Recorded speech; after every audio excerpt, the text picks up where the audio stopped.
जय हिंद, वंदे मातरम। और आज हम बैठे हैं कानपुर महानगर में और यहाँ पे एक अद्भुत अनूठी मिसाल शिक्षा के क्षेत्र में हमारे परम मित्र श्री मान सिंह सर, जिन्होंने एनजीओ बुक बैंक के माध्यम से हजारों स्टूडेंट्स को बुक्स प्रोवाइड कराई, शिक्षा के क्षेत्र में एक नया बहुआयामी आयाम दिया। और आज की डेट में हम कह सकते हैं, धर्मी कब करे सेवा, यहाँ धर्मार्थ जनता की, अड़े हैं कौर भी रक्षा गुरु पार्थ जनता की, कोई भी तो नहीं दिखता केदार अब ऐसा, अहम को छोड़कर सेवा करे निस्वार्थ जनता की।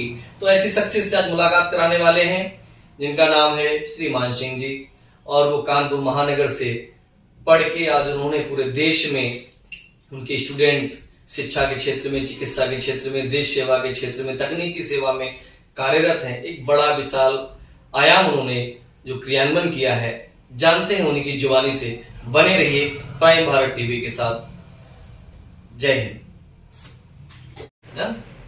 स्टार्ट। और मान सर, बहुत बहुत नमस्कार, वंदे मातरम, जय हिंद। नमस्कार, जय हिंद। प्राइम भारत 24x7 पे आपका स्वागत है।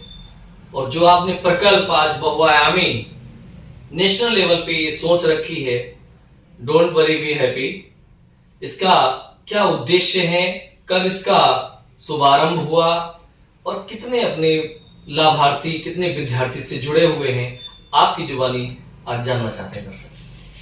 देखिए जी, don't worry be happy NGO की स्थापना ये 2016 को की गई जी, और 2000 से मैं कोचिंग पढ़ा रहा हूँ कानपुर में।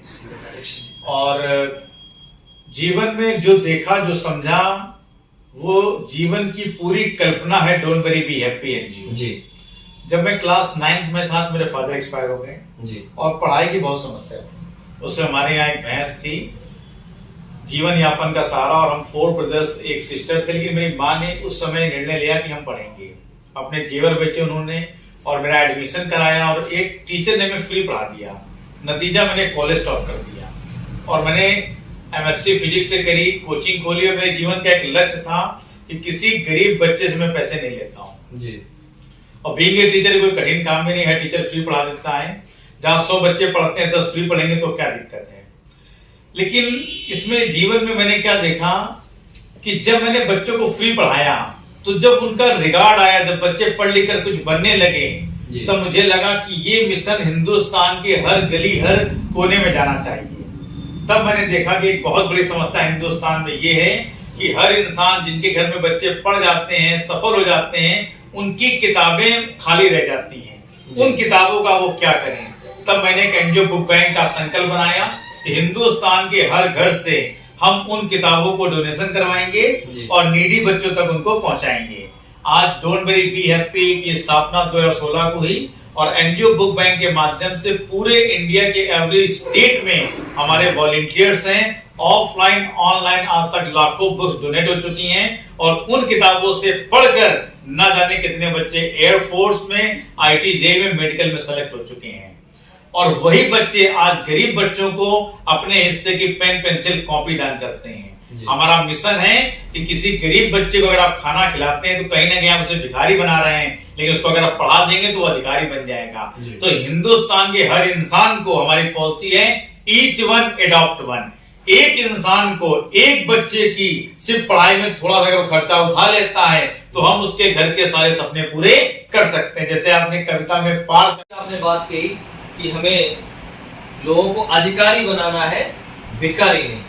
जो बच्चे हमारे धन से शिक्षार्थ में कुछ कर सकते हैं, शिक्षार्थ में उनकी हम सहयोग कर सकते हैं। तो आपका अभी क्या योजना है, कितने जनपदों में हम लोग ये कार्य कर रहे हैं, और हमारा इसका प्रकल्प अभी 2022 में क्या आपने बनाया? मैंने इसका एक प्रकल्प ये बनाया है कि कोरोना काल में मैंने देखा कि एक काला सच मैंने देखा कि वो पेरेंट्स जो जिंदगी भर अपने बच्चों को पढ़ाते रहे, लेकिन जब उनकी जॉब चली गई, वो अपने बच्चों के एडमिशन नहीं करा पाए, तो उनके बच्चों के नाम काट दिए गए।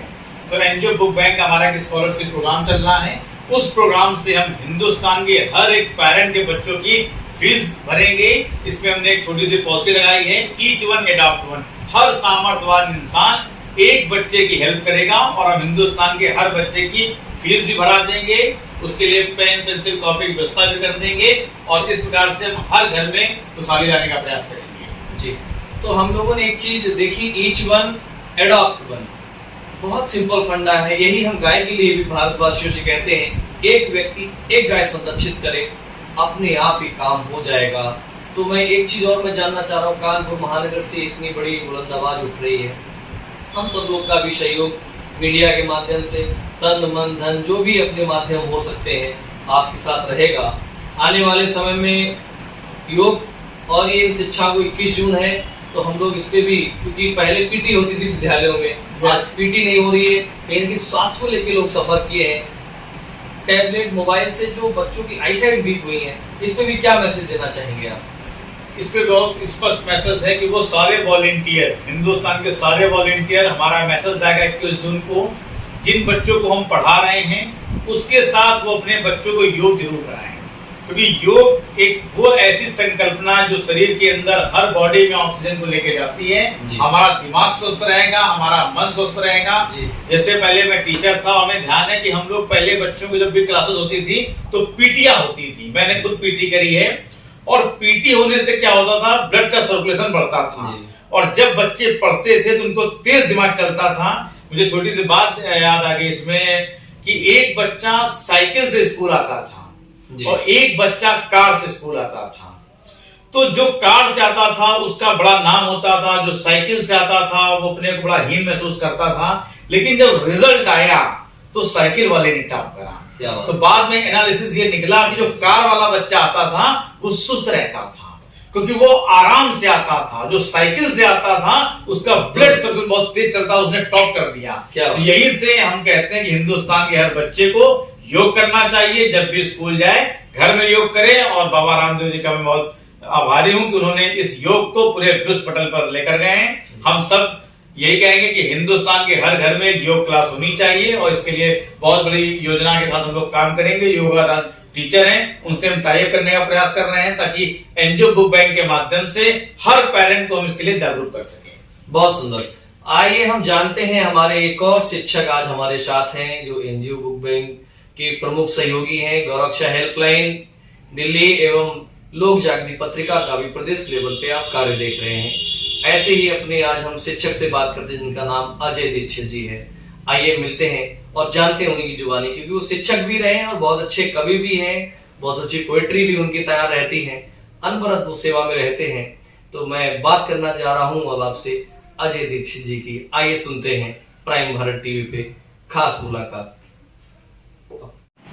ठीक है, डन। आइए अब बात करते हैं हमारे एनजीओ बुक बैंक के सहयोगी संगठन अजय शंकर दीक्षित जी से। अजय दीक्षित जी, बहुत बहुत नमस्कार। वंदे मातरम। आप आए और इस चर्चा में भाग लिया। आप भी शिक्षक रहे हैं, तो आपको कैसा लग रहा है मिशन, और ईच वन एडॉप्ट वन और शिक्षा पे क्या जरूरत है आज देश को? लॉकडाउन जैसे महाभयंकर बीमारियों में भी शिक्षा चिकित्सा को कॉमर्शियल रूप दिया गया, क्या इस पर टिप्पणी करना चाहेंगे?